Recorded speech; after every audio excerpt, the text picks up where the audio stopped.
It can happen to anyone, but especially a mother. If you suffer the unthinkable tragedy of losing your children in a fire which you escape but they don't, you may well be charged with murder if the wrong fire investigator shows up. And often, even if you can avoid being convicted in court, you'll almost certainly be convicted by neighbors who turn on you in what can seem like a modern-day witch hunt.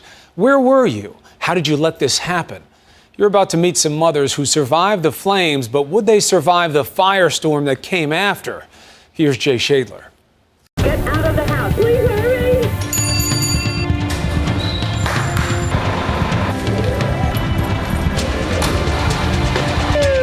This is how nearly every fire story starts, with a call from dispatch and a scramble in the firehouse.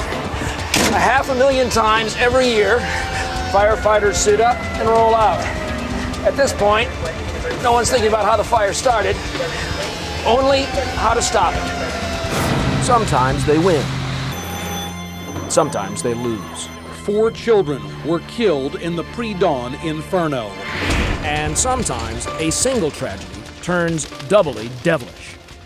9 years is a long time to go through a mess, an undeserved mess. Amanda Kelly is heading into an Alexandria, Louisiana courtroom, accompanied by her lawyer and her memories. 911, an emergency. This is 57 Friar Tuck Road. There's a house on fire. It was nearly 10 years ago that fire swept through her small home here in a subdivision called Sherwood Forest. The street names are from the legend of Robin Hood, but Amanda's story is more a tale from the Brothers Grimm. So the last time you were here was the day of the fire? Yes, I haven't been back since that day. It's a happy place in a sense because I have a lot of happy memories here, but it's where my world fell apart.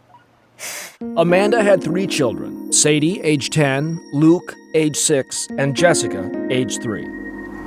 On a winter's day in 2001, she left them briefly to cash checks before the local banks closed. You needed to cash those checks? Yes, Why? to get groceries. Had you ever left the kids alone before like that? Briefly. Yeah. Briefly, not for very long. And you figured how long you were going to be gone? 15, 20 minutes. Yeah. 20 minutes that changed everything. When you drove in, you saw flames immediately. Flames around my bedroom window, yes. I ran into the house. I felt my way down the hall. It was so black, you couldn't see your hand in front of your face, and tried to get up the stairs to where they should have been to get dressed. That's where their rooms were. And I couldn't make it up the stairs. Neither Amanda nor the firefighters could save the children. What's the last image you have of the kids? The last image was Jessica in her pink pajamas with little flowers walking up the steps. She still keeps the children's blanket. And for the first few weeks after they died, I kept it around my neck and I would just rub it. And then I had someone tell me that that was unhealthy and that I needed to take it off. It smells like smoke. But the smoke at the scene hadn't even cleared when Detective Bobby Sandoval of the Rapides Parish Sheriff's Department smelled a crime. Were you suspicious of her right off the bat? I was suspicious of her actions. Within the first day? Within the first 5 minutes. Sandoval's suspicion was initially based on Amanda's behavior the afternoon of the fire.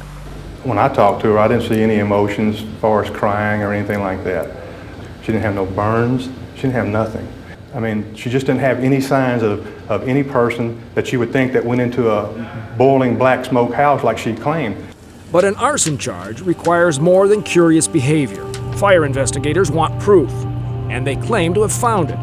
The charred cement slab on which Amanda's house was built showed signs of pockmarks and divots like these. It's called spalling, and the investigators said that only happens in a fire when an accelerant like gasoline has been used. Not only that, but they tested the soil. It tested positive for gasoline, and there was no reason for that gasoline to be there. Now we have a crime. And the crime, arson murder, is punishable by death. You're accusing this woman of actually burning her children alive. That's your accusation. Yes, and there's nothing more horrific than that. This is about as monstrous an accusation as you could possibly make. Prosecutor Mike Shannon. You're right.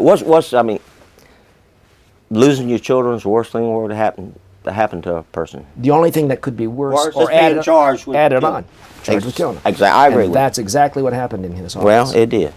Inside this sheriff's office, the case against Amanda Kelly begins. There's the front door.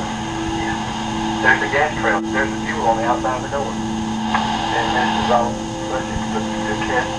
This is called Spalding. It's an accelerant. For 9 hours, Detective Sandoval presses Amanda for a confession. Her father is sitting next to her. I never murdered. The baby. My babies are not murdered. I did not set that fire. I did not do this. Okay? This is insanity.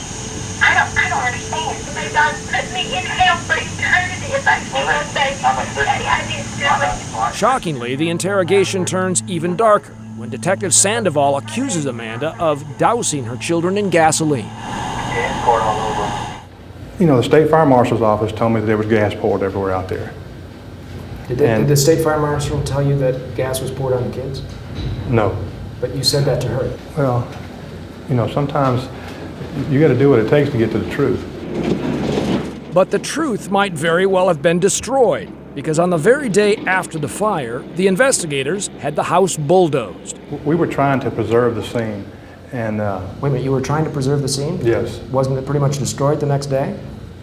yes, that wasn't my doing. I understand now what happened.